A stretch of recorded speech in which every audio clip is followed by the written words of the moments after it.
Live from New Delhi, you're watching DD India News Hour, India's voice to the world. I'm Unman Bhattacharya. Coming up in the next hour. Prime Minister Narendra Modi embarks on a three-nation visit to Nigeria, Brazil and Guyana.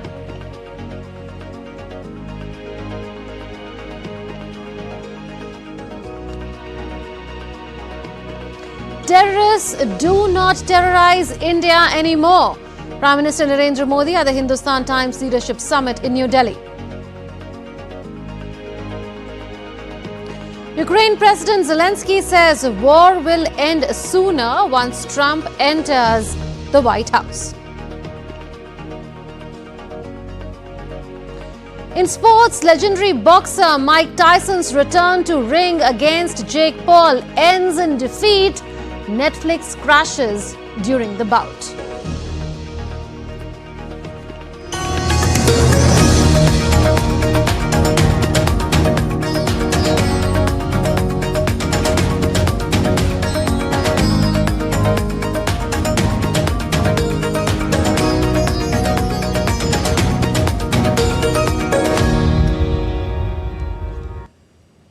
India's Prime Minister Narendra Modi has embarked on a 5-day visit to Nigeria, Brazil and Guyana. PM Modi will participate in a wide range of programs, both bilateral and multilateral, which will add momentum to India's ties with various nations. In the first leg of his visit, the Prime Minister is visiting Nigeria from 16th to 17th November. Prime Minister Modi is visiting the West African nation on the invitation of Nigerian President Bola Ahmed Tinubu. This will be his first visit to Nigeria, which is India's close partner in the West African region. Prime Minister Modi's visit aims to strengthen bilateral trade between the two countries and work closely on people-to-people contact. India had established its diplomatic mission in Lagos in 1958. That was 2 years before Nigeria's independence. In his departure statement, Prime Minister Modi said his visit to Nigeria will be an opportunity to build upon strategic partnership that is based on shared belief in democracy and pluralism. PM said he was eagerly looking forward to meeting the Indian community and friends from Nigeria who have sent him warm welcome messages in Hindi. In Brazil, the Prime Minister will attend the 19th G20 summit. PM Modi is visiting Guyana at the invitation of President Mohammad Irfan Ali. This will be the first ever visit of an Indian Prime Minister in over 50 years. During this visit, the Prime Minister will also join leaders from the Caribbean partner countries for the second India CARICOM summit. The summit will enable the leaders to renew historical ties and expand cooperation into newer domains.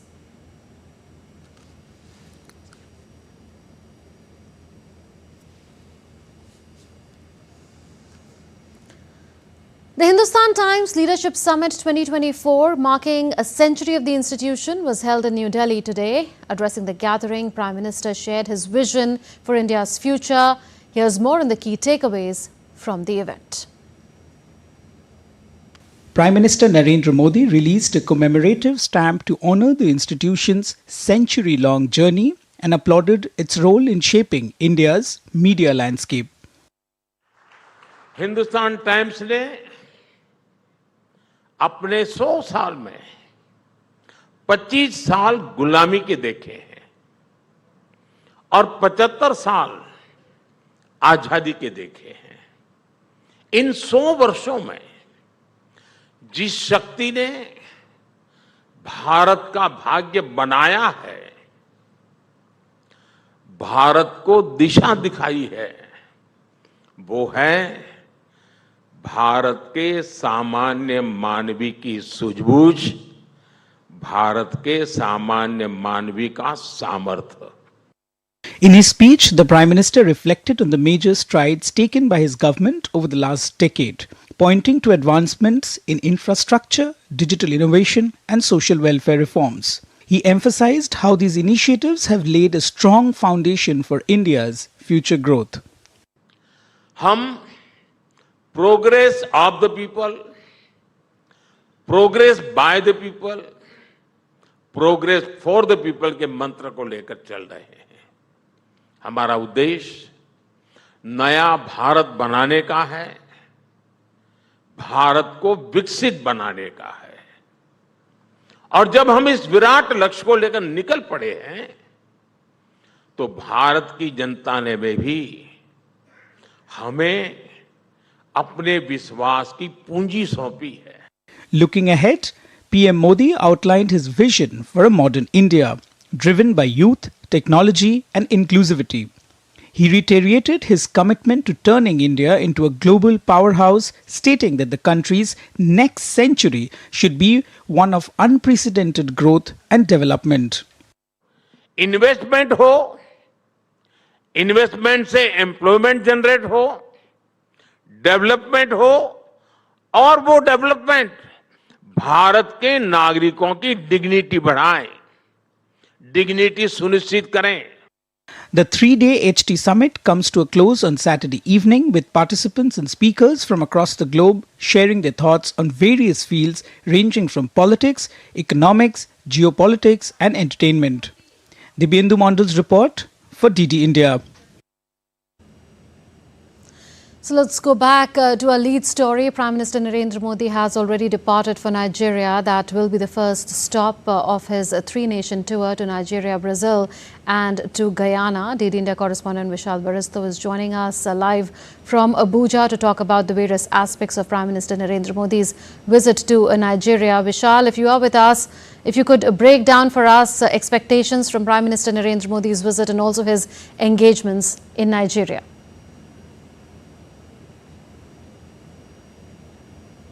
Well, a very good day to you. It's a sunny day here in Abuja, and the stage is all set for the visit of Prime Minister Narendra Modi. The roads that take us to the President Villa have been decorated with all the LEDs and also the hoardings of Prime Minister Narendra Modi welcoming the Indian Prime Minister. Now, let me tell you that the Prime Minister is expected to land here at 7:30 in the evening local time, and by 8:30 he is expected to reach the hotel where I'm standing.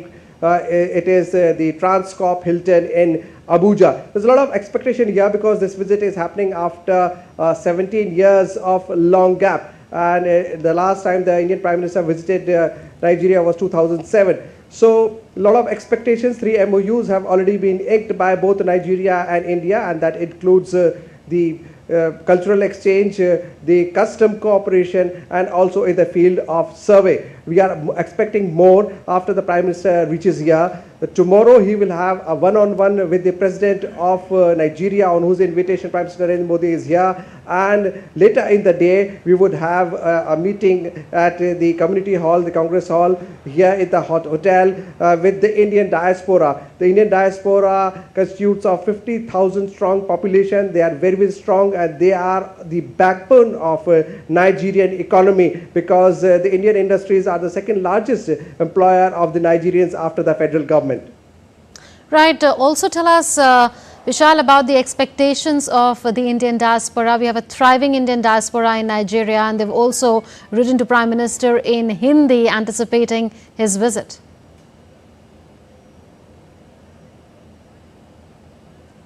Well, wherever the Prime Minister reaches, the Indian diaspora is always excited, and Nigeria is also not different.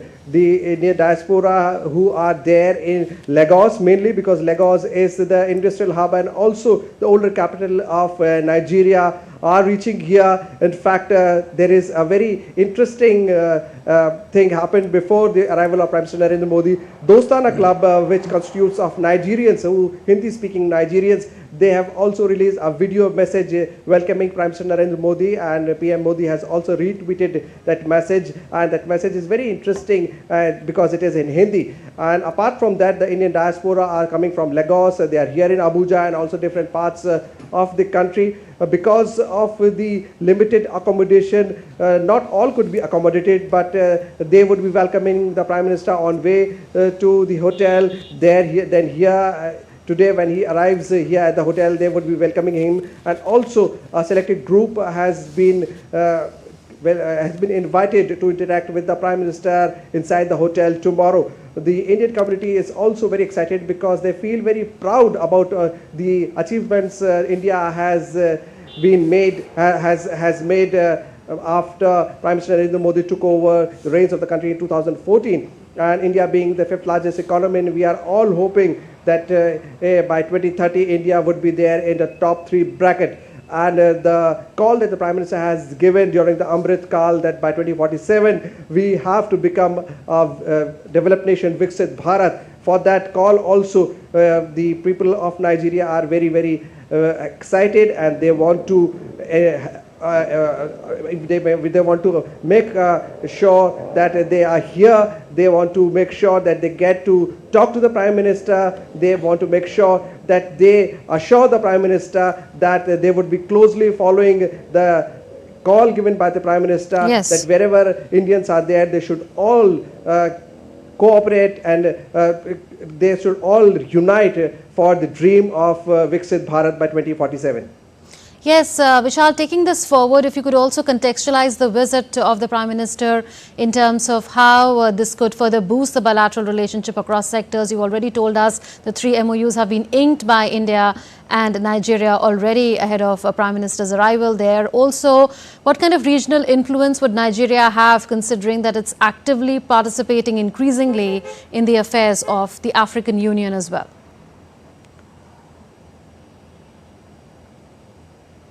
Oh, well, let me tell you that the Prime Minister is here on the invitation of the President, and the President would be having a one-on-one with the Indian Prime Minister tomorrow at the President Villa, which is happening early morning tomorrow. The Prime Minister would be leaving the hotel at 7:30 in the morning.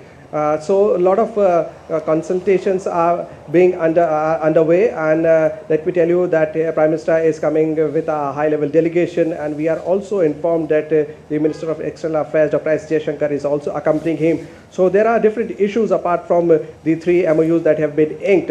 One is defense cooperation, and also the digital economy is a very, very important issue as far as the India and Nigerian economy is concerned. And the High Commission informs us that as we talk now, there is a problem with the digital economy. I'm talking about the country of Nigeria, but with the help of India, they want to develop their digital economy so that you can pay with the UPI, you can use the UPI, and also you can use the different debit and credit cards that different banks have to offer. Right now, you can only use the card that is offered by the local bank of Nigeria. So defense cooperation, the digital economy, pharma industry is another very important issue, because India controls 70% of the market, Nigerian market here. And in fact, India was the first country to invite Nigeria as a guest nation during the G20 summit in Delhi, and following it with Delhi, Brazil has also invited Nigeria, and Nigeria is very appreciative of the leadership that India has, and also they accept India as the leader of Global South. So quite an interesting event it is going to be when Prime Minister reaches here tomorrow, when he has a one-on-one conversation with the President of Nigeria. We'll leave it at that. Vishal Baristo reporting from Abuja, the capital of Nigeria. A 3-day special workshop for newly elected members of Parliament of Sri Lanka's 10th Parliament will be held from the 25th to the 27th of November at the parliamentary premises there. The workshop will focus on parliamentary procedures, session activities and committee functions, equipping the new MPs with essential knowledge to perform their roles effectively. This comes after the country's ruling National People's Power Coalition secured a decisive victory in the recent parliamentary election. Registration for the newly elected MPs will take place on 18th, 19th and 20th November. Sri Lankan Constitutional Council on Saturday has formally approved the appointment of Justice Murdu Nirupa Bidushini Fernando as the Chief Justice of Sri Lanka. The decision cemented her position as the head of the judiciary following her tenure as the acting Chief Justice. And as Chief Justice, Justice Fernando is expected to oversee key judicial reforms and ensure public trust in the legal system. Justice Fernando is the second woman to hold the position of Chief Justice in Sri Lanka's history after Shirani Bandaranaike in 2011. Still to come on DD India News Hour. Know more about US President-elect Donald Trump's nominees for his new White House team. Lebanese government is reviewing a US truce proposal in Israel-Hezbollah conflict. Indonesia and Australia conduct first joint live fire exercise.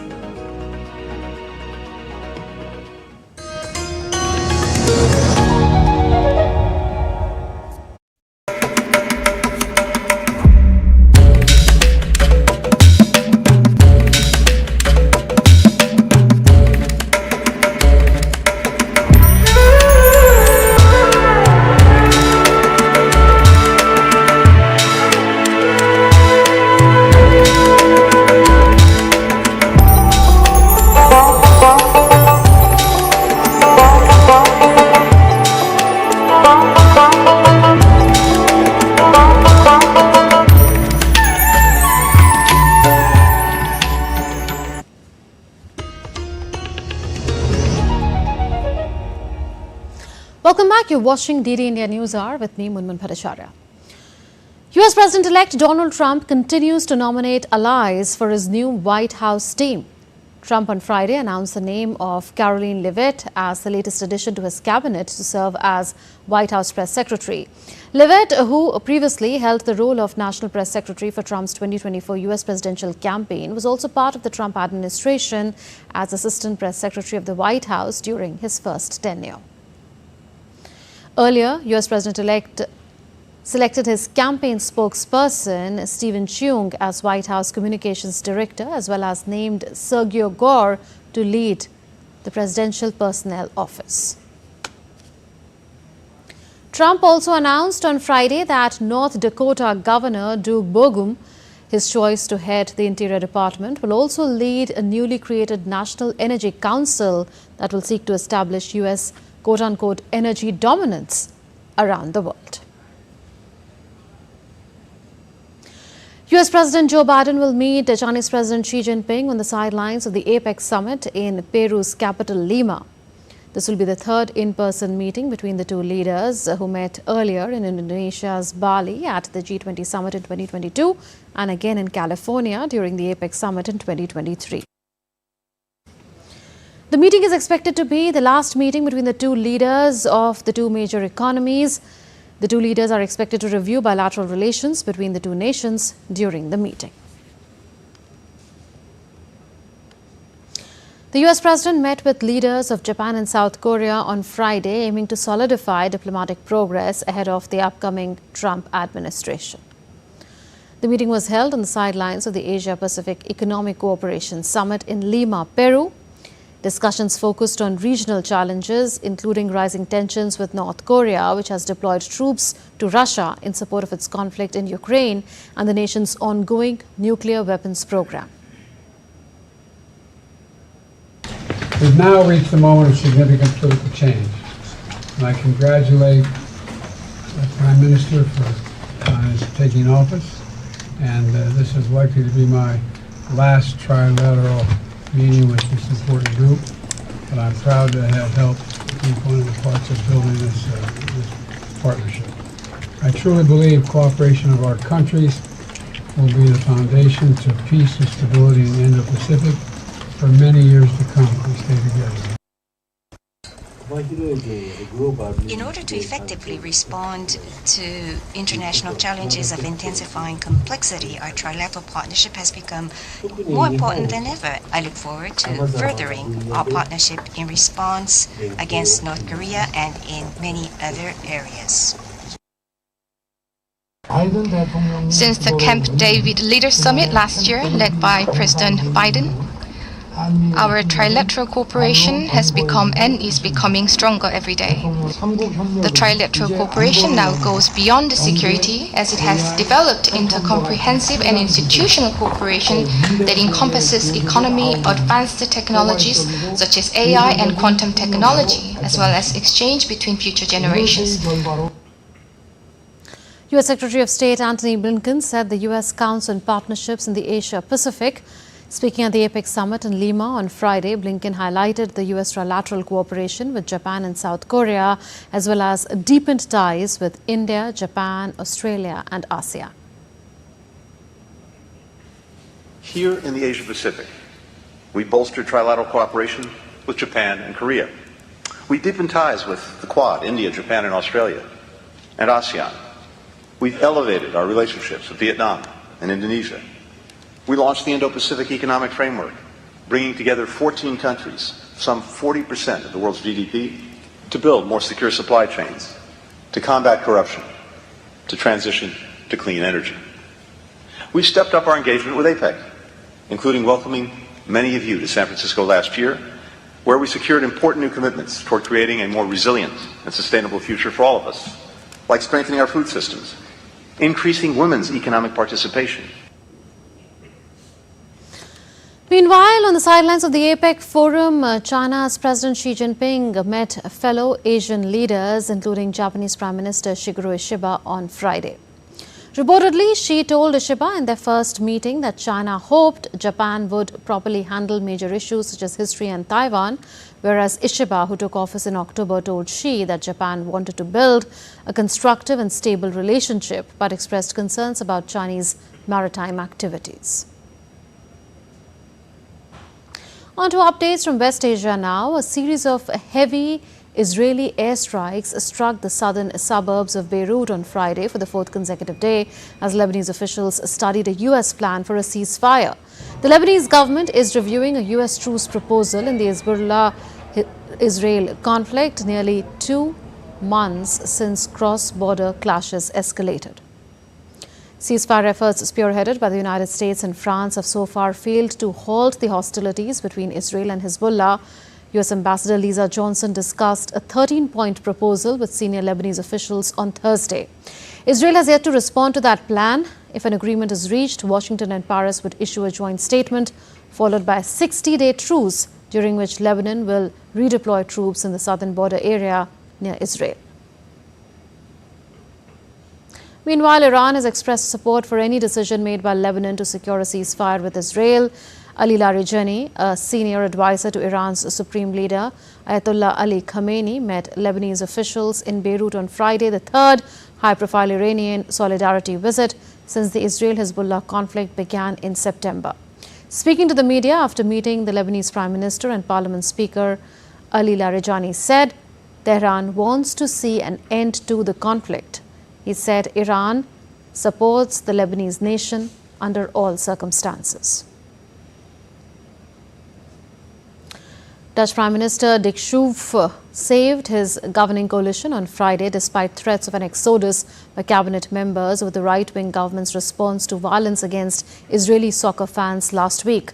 Junior Finance Minister Nora Achabar unexpectedly quit the cabinet on Friday to protest claims by some politicians that Dutch youths of Moroccan descent attacked Israeli fans in Amsterdam. Her resignation triggered a crisis cabinet meeting at which 4 ministers from a centrist NSC party also threatened to quit. If they had, the coalition would have lost its majority in parliament. The city's police department has said Maccabi fans attacked a taxi before being chased and beaten by gangs on scooters. German Chancellor Olaf Scholz initiated a phone call with Russian President Vladimir Putin on Friday, which reportedly lasted about an hour and revolved around different aspects of Russia-Ukraine conflict. Scholz urged Putin to pull his forces out of Ukraine and begin talks with Kyiv in their first phone call in nearly 2 years. The Kremlin confirmed the conversation. It said Putin had told Scholz any agreement to end the Russia-Ukraine conflict must take Russian security interests into account and reflect new territorial realities. The German Chancellor urged Russia to show willingness to enter talks with the aim of achieving a just and lasting peace. This conversation took place on the initiative of the German side. The political will to learn Russia's position firsthand is something that cannot but cause satisfaction. But at the same time, there were quite detailed discussions, first of all on the Ukrainian theme, frank discussions as we have said in a statement. So, of course, there are quite deep disagreements, but the very fact of the dialogue is very positive. Meanwhile, Ukrainian President Volodymyr Zelenskyy said Scholz's call with Putin would open a quote-unquote Pandora's box by undermining efforts to isolate the Russian leader. Chancellor Scholz told me that he was going to call Putin. Olaf's call, in my opinion, is Pandora box. Now there may be other conversations, other calls, just a lot of words. And this is exactly what Putin has long wanted. It is extremely important for him to weaken his isolation of Russia, and conduct talks as ordinary talks which won't have any result, the way he did it for decades. Further, Zelenskyy said the Russia-Ukraine conflict will end sooner than it otherwise would have done once Donald Trump becomes US President next year. He added that he had a constructive exchange with Trump during the telephone conversation after his victory in the US presidential election. Speaking at his Mar-a-Lago resort in Palm Beach in Florida, Trump said, and I quote, "We're going to work very hard on Russia and Ukraine, and it's got to stop," end quote. South African President Cyril Ramaphosa called the recent deaths of 6 children due to the foodborne illnesses in Soweto last month a threat to national security. During an address to the nation, Ramaphosa said that South Africans had every right to be upset. The October deaths sparked calls for the government to intervene. Many of the children became ill after eating snacks tainted with pesticide, which they bought from informal corner shops known as spaza shops. The deaths have prompted calls for tighter food safety controls and stricter regulation of South Africa's informal retail sector. Our people have every right to be upset and to be angry in the face of such tragedies. As soon as the deaths occurred, multidisciplinary teams in government were activated to address these incidents. These teams included police, health officials, environmental inspectors, Department of Agriculture officials, and officials from the National Consumer Commission. Cabinet has met on 3 occasions to receive reports from these departments on the recent incidents. Let's now take a look at other stories making news around the world. The National Museum of Fine Arts launched the silk collection Awakening the Quintessence, extending the heritage inspired by Vietnam's 9 national treasures. The collection features ao dai and silk scarves with designs like legend and youth. It celebrates both Vietnam's rich artistic history and modern creativity. The designs highlight the deep connection between national treasures and the nation's cultural identity. Bangkok's Suvarna Bhumi Airport has been recognized by UNESCO as one of the world's 6 most beautiful airports. Its Sat-1 terminal, blending modern design with Thai cultural elements, is nominated for the Prix Versailles Award for Best Airport Architecture. And scientists have discovered the world's largest coral, which can be seen from space in the Pacific Ocean near the Solomon Islands. The mega coral is 3 times larger than the previous record holder and is believed to be around 300 years old. Indonesia and Australia conducted live fire drills in the eastern part of Indonesia's Java Island on Saturday. The drills were conducted to mark the end of a joint military exercise since signing of a new defense pact in August. The 4-day Keres Vumera exercise, which involved 2,000 personnel from both countries, is the largest combined joint activities by the 2 countries' military under the Australia-Indonesia Defence Cooperation Agreement. Time for a breather on DD India News Hour. Coming up in just a bit, analysis of Indian Prime Minister Narendra Modi's visit to Nigeria, the first stop of his 3-nation tour.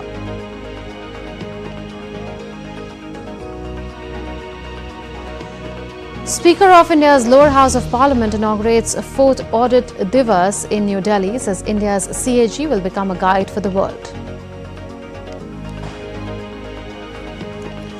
And National Press Day is being celebrated in India to honor the role of a free and responsible press in society.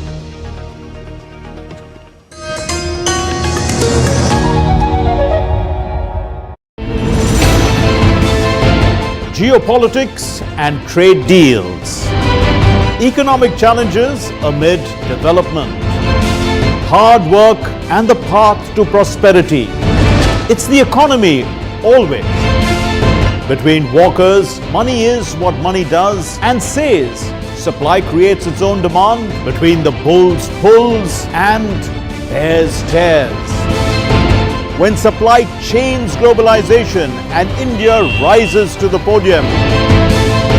We'll get you centered with the Economic Brief at 8 p.m. every Thursday on DD India.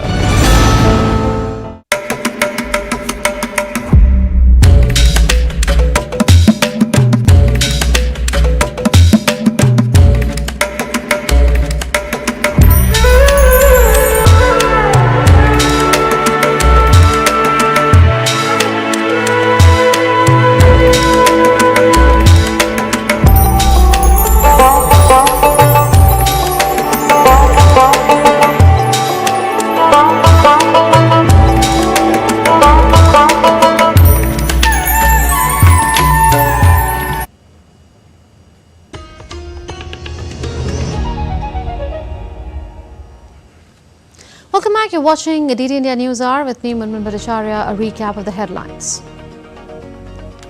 Prime Minister Narendra Modi embarks on a three-nation visit to Nigeria, Brazil and Guyana.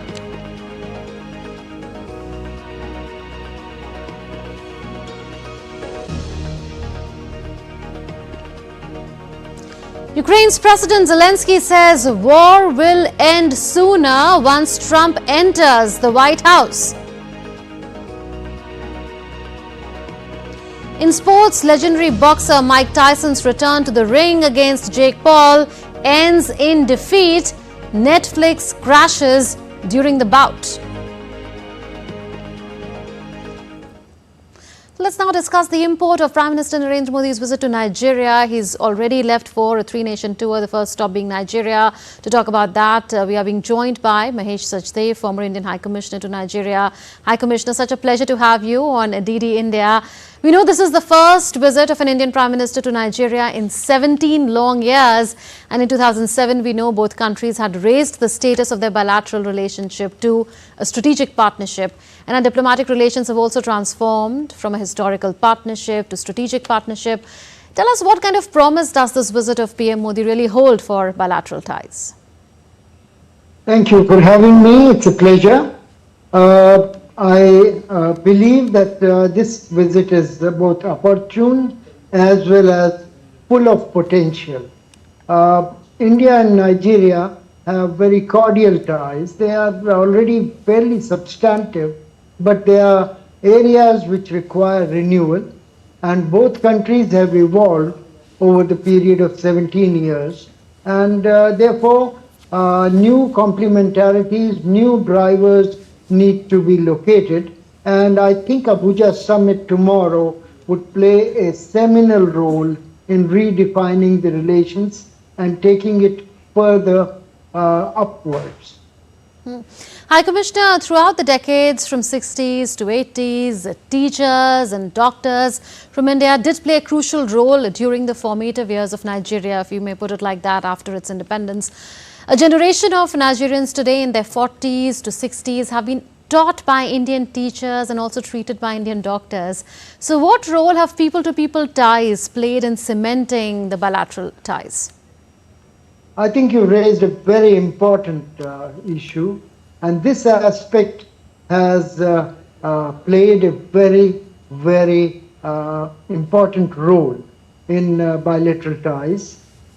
First contact between Nigerians and Indians were probably when they were kids going to the school or being treated by an Indian doctor or otherwise engaged with an Indian professional. Indians are the largest non-black community in Nigeria even now. Their numbers are 50,000 plus. And many of them have been there for more than a century. They migrated mostly from Sindh and Gujarat to West Africa and have played very important role in economic and social terms. These have defined the bilateral ties for a long time. And now there is the need when Prime Minister, who is very savvy in engaging diaspora, goes there, he should be able to motivate the Indian diaspora to play a more active role in promoting bilateral ties, act as virtual bridge between the two countries, and realize that aspect of soft power of India. Also, High Commissioner, there are more than 200 Indian companies we know who have already invested, say, around $27 billion in important manufacturing sectors. And these companies are also, importantly, the second largest employers after the federal government of Nigeria. And bilateral trade, we know, is to the tune of $15 billion between India and Indonesia. So what scope of expansion do you see in the domain of trade and investment? I think this is a very important aspect for the visit. The bilateral trade peaked in about a decade ago at $17 billion. Right now, it's less than half of that value. Main reason that it has come down is because India has reduced its purchase of Nigerian crude, which used to be the mainstay of the trade. Because alternatives which are more competitive, both from technical and economic side, have been found, say, in Russia or shale oil in the United States, which is of the same quality as Nigeria is, Nigeria's own crude is. So now we need to find new drivers to arrest this decline and stagnancy and take the trade to a higher level. There are various possibilities, including buying other items from Nigeria, supplying the inputs that Nigeria needs, such as wheat, rice, milk powder, etc., or cement, or other things, textiles, which India is well equipped to supply. And consumer goods have their own role. Then again, if you go to the softer side of exchanges, we need perhaps to think in terms of more active promotion of service sector to Nigeria, education, healthcare, social infrastructure building, institution building, etc., can play a very important role. The country has infrastructure deficit, which it would like to ameliorate with India's help. And they were very interested in our model of building roads by concessioning the contractors to run the road later on, after highways have been built, at no expense to the government. That model can work in Nigeria. Again, another complementarity between the two countries could be palm oil, for example. We spend $9 to $10 billion every year importing palm oil, which can be got from Nigeria, processed locally or in India. Nigeria currently has surfeit of palm oil, but it doesn't have processing capacity. Okay. So something like an Amul model, collecting palm oil, processing it locally, and then exporting it to India could work wonders to support the farmers, to also revive this sector. Hides and skins is another area. Nigeria has large number of hides and skins, but it doesn't know where to sell. India has a thriving leather industry, which can help. Both sides can perhaps at a wider level negotiate a comprehensive economic partnership agreement with the kind of trade that is possible this would certainly serve the purpose. Nigeria's own domestic industry can produce goods for India, and India's consumer goods and other foodstuff, etc., can enter Nigeria with greater ease. So this would be a win-win for both sides. Interesting, in agriculture is a sector of cooperation between India and the whole of the African continent. Remains to be seen whether this can further get more boost and have spin-off benefits in terms of trade and investment. Well, on defense and counter-terrorism, how do you see the present and future of India-Nigeria ties? Well, our defense ties are age-old.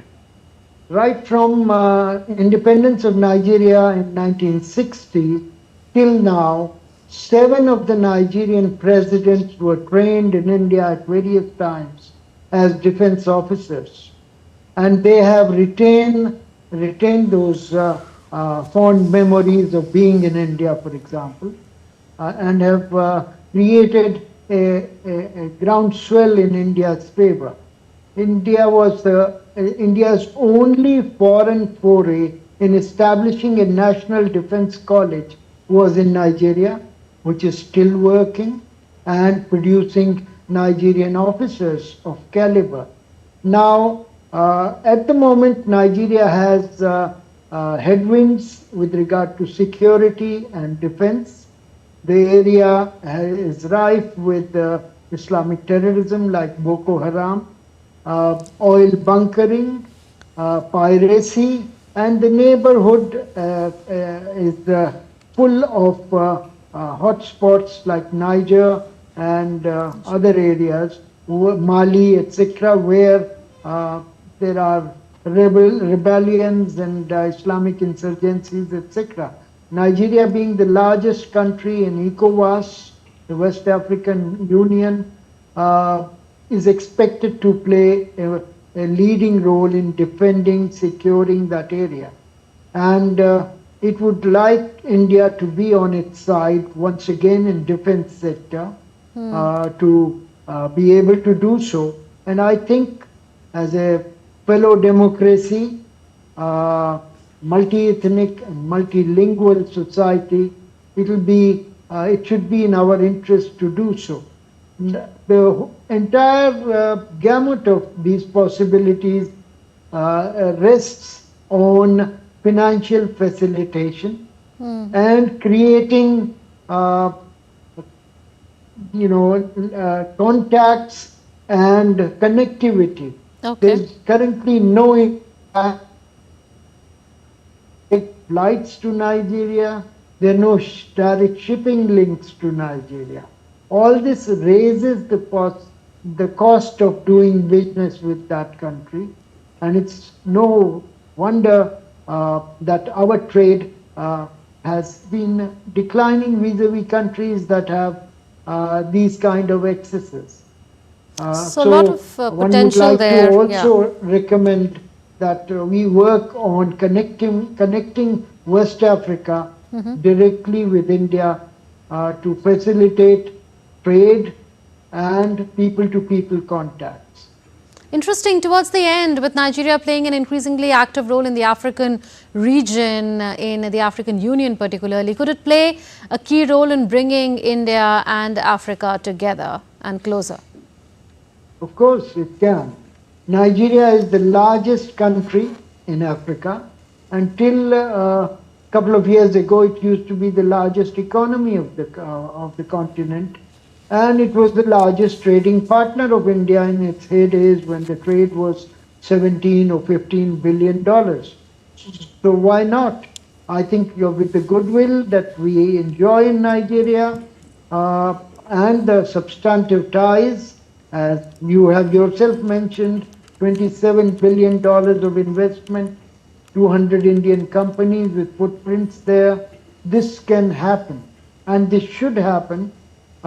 Although one would like to suggest that we focus on Nigeria in the first place, creating a win-win synergy with this largest country of Africa, which can act as a role model for other countries to follow.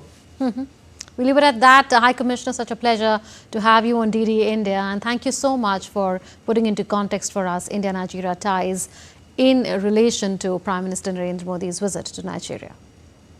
Thank you.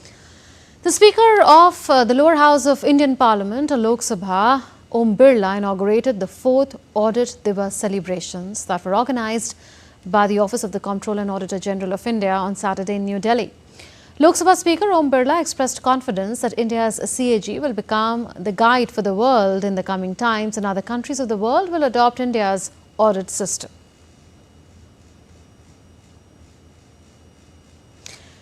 This year's celebration marks a crucial milestone in the journey towards enhancing transparency and accountability in governance. दुनिया के देश हमारी इस लेखिका परीक्षा का अध्ययन करने आते हैं, सीखने आते हैं और प्रयास करते हैं कि हम भारत की लेखा परीक्षा को अपने आप अपनाएं। और इसीलिए हमारी संस्था प्राइड के अंदर भी समय समय पर जब लोकसभा के कई मान्य सदस्य अधिकारी आते हैं, लेकिन उसके साथ साथ वहाँ वो भारत की सीएजी ऑडिट प्रणाली का प्रशिक्षण प्राप्त करने और सीखने के लिए भी कम से कम 50 देश के अधिकारी कर्मचारी समय समय पर भारत में आते हैं। National Press Day is being celebrated across India on Saturday to honor the essential role of a free and responsible press in society. It was on this day in 1966 that the Press Council of India began its operations. The theme for this year's event is Changing Nature of the Press, reflecting the evolving dynamics of the media landscape. Still to come on DD India News Hour. Ratings agency Moody's says Indian economy is in a sweet spot.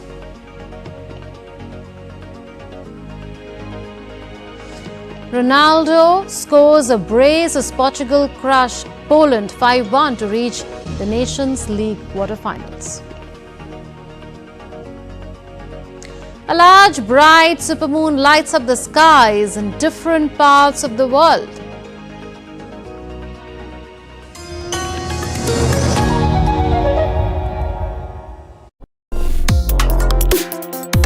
Complex issues, hidden agendas, twists and turns, strategic games. We think all dots are linked. We just need to connect them. Join me every week as I connect the dots to unravel hidden designs in statecraft, mysteries, and decode issues that matter to you. Watch Connecting the Dots with me at these times on DD India.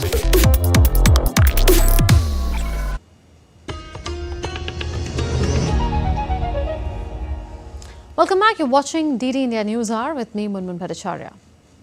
Time now for more international news. India and Japan signed a memorandum of implementation for the development of naval communication technology between both the nations. That memorandum that was signed in Tokyo on Friday is for co-development of unified complex radio antenna mast for fitment on board ships of Indian Navy. The Unicorn is a mast with integrated communication systems which will help improve the stealth characteristics of naval platforms. When implemented, this would be the first case of co-development or co-production of defense equipment between India and Japan. Indian economy is in a sweet spot with a mix of solid growth and moderating inflation. That's what Moody's, the ratings agency, has said. According to the reports, India's gross domestic product is projected to grow by 7.2% in 2024, followed by 6.6% in 2025 and 6.5% in 2026. The second quarter of 2024, India's real GDP is set to expand to 6.7% year over year, fueled by resurgence in household consumption, increased investment and solid manufacturing activity. Indicators of economic health, including positive manufacturing and services PMIs, robust credit growth and consumer optimism, point to continued growth in the third quarter starting September. BRICS educational expedition kicked off in India's western state of Gujarat's Ahmedabad on Saturday.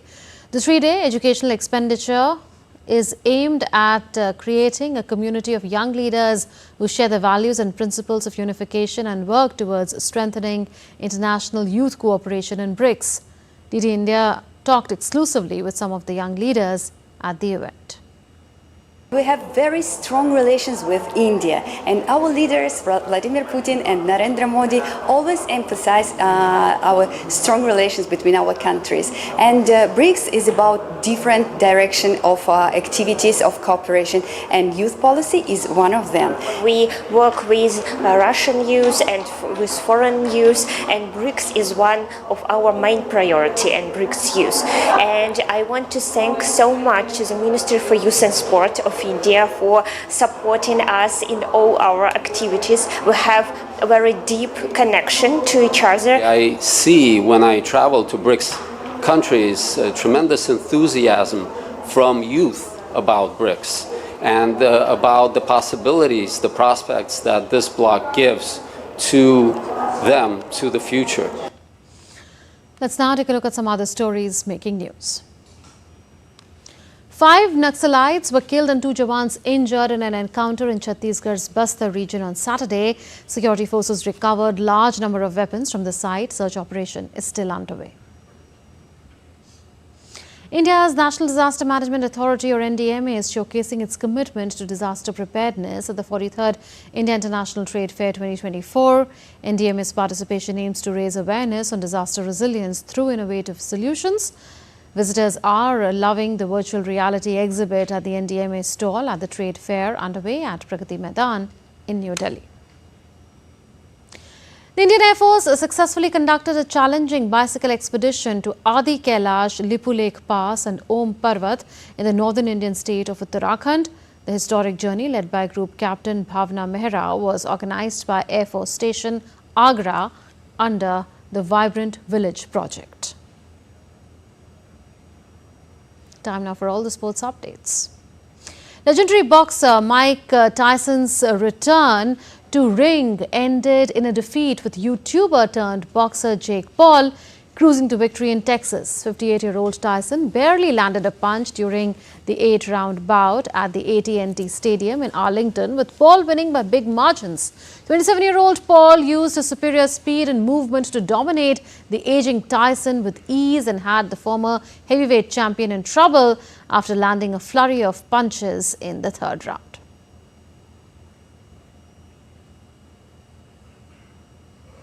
There was a lot of buzz in the lead up to the fight, and Netflix live streamed the bout across the globe. However, Netflix witnessed global outage on its app and website, with fans complaining of multiple issues, especially during the main event. The bout was watched by around 70,000 spectators in the stadium and millions more around the world. Indian boxer Neeraj Goyat defeated Wenderson Nunes in a super middleweight bout ahead of the Jake Paul versus Mike Tyson Netflix event in Texas. Neeraj won his bout by a comprehensive 60-54 margin in a unanimous decision in the 6th-round non-title fight. He is also the first Indian boxer to have made it to the WBC rankings. It was a one-way traffic from the Indian boxer who dominated throughout the bout. Neeraj has won 4 of his last 5 matches, with his last victory coming last year in a second-round TKO win over Farkon Yod. Casper Ruud advanced to the semi-finals of the ATP Finals with a 6-4, 5-7, 6-2 win over Andrei Rublev on Friday. World number 7 Casper Ruud, who was also a runner-up in 2022, withstood some big hitting from Rublev's ferocious forehand and sealed the win with an ace. He will face world number 1 Jannik Sinner on Sunday for a place in the final. Twice ATP Finals champion Alexander Zverev outclassed 4-time major winner Carlos Alcaraz 7-6, 6-4 to progress into the semi-finals. With the win, second seed Zverev ensured a first-place finish in John Newcombe group. Cristiano Ronaldo scored twice as Portugal staged a second-half super show to crush Poland 5-1 and reach the Nations League quarterfinals. Portugal joins France, Germany, Italy and Spain in the last 8, while Poland's hopes of going through from Group A1 ended. Having struggled to plant a shot on a target in the first half, Portugal stepped on the accelerator after the break. Other than Ronaldo, Rafael Leo, Manchester United's Bruno Fernandes and Pedro Neto scored other 3 goals to lead the team to a massive victory. As the final supermoon of the year rises over the Arabian Gulf, its reflection marks the perfect celestial farewell to the extraordinary lunar event. This full moon will be the last of 4 consecutive supermoons, slightly closer and brighter than the first of the 4 in mid-August.